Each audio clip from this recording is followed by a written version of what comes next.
大家好，我係 Eva。如果有留意開的士牌嘅朋友都應該知道，的士牌價喺上年2025年嘅表現確實唔係咁理想。以市區的士牌價為例，上年全年下跌咗大約2成半以上。咁到底今年2026年頭一季嘅表現又係點呢？我哋今集就會同大家睇一睇有關嘅數據，無論你係車主又或者係準買家，都希望你可以藉住呢條片掌握到最新嘅市況。如果未訂閱我哋頻道嘅朋友，記得訂閱，多謝支持。我哋可以先睇一睇今年2026年第一季嘅的士牌價走勢圖表。我哋睇到市區的士牌價比新界的士牌價有更積極表現，有回穩跡象。我哋就以市區的士牌價為例，由年頭216萬上升至3月尾219萬，上升咗3萬，升幅大約1.39%。至於新界的士牌價就繼續下跌，由年頭140萬下跌到3月尾137萬，下跌咗3萬，跌幅大約2.14%。咁至於的士過戶數量喺2026年第一季嘅表現，又會唔會好似的士牌價咁出現回穩？情況又理唔理想呢？我哋先睇一睇今年2026年頭一季運輸署嘅的士過戶數量。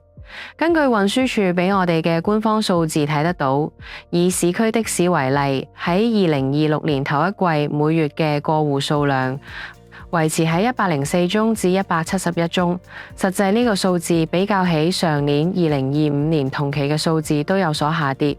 如果我哋嘗試睇返由上年2025年年頭至今嘅的士過戶數量，就會見得到今年2026年頭一季嘅的士過戶數量表現其實都唔算好理想，交投相對淡靜，自然造成牌價回升速度緩慢。其實最值得關注就係本身的士生意嘅情況係點啦。呢方面我哋可以睇下運輸署最新嘅官方數據，平均每日公共交通乘客人次趨勢，最新只係顯示截至1月份嘅數據。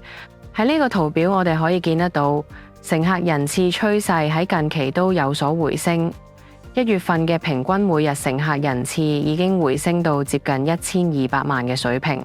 相信的士嘅生意大致上已經回復到疫情前80%以上，有可能喺香港政府近排積極推動城市經濟，長遠有助改善香港旅遊業嘅情況，令的士生意額會有所提升。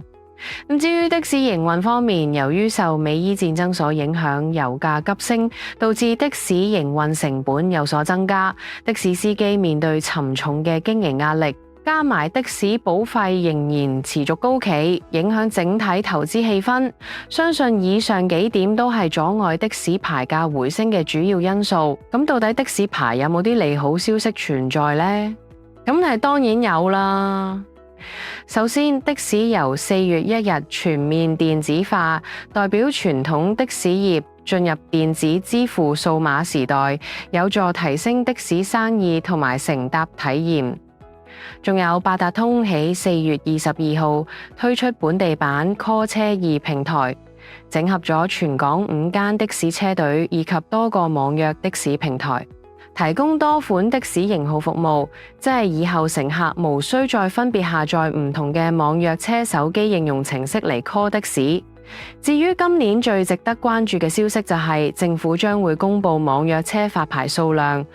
網約車條例草案由舊年10月3讀通過，附屬法例細節預料喺今年上半年提交立法會審議，首批持牌平台最快喺今年第4季正式營運。呢個消息將會直接影響的士牌價走勢，大家一定要密切留意事態嘅發展。一有最新消息，我哋會第一時間同大家報道。唔知你對的士牌嘅前景又有啲咩睇法？歡迎留言。如果想了解更多最新嘅的士牌資訊，歡迎下載我哋嘅 App HKTEX， 一站式的士買賣租賃平台。密切留意我哋香港的士交易所。我哋下集見。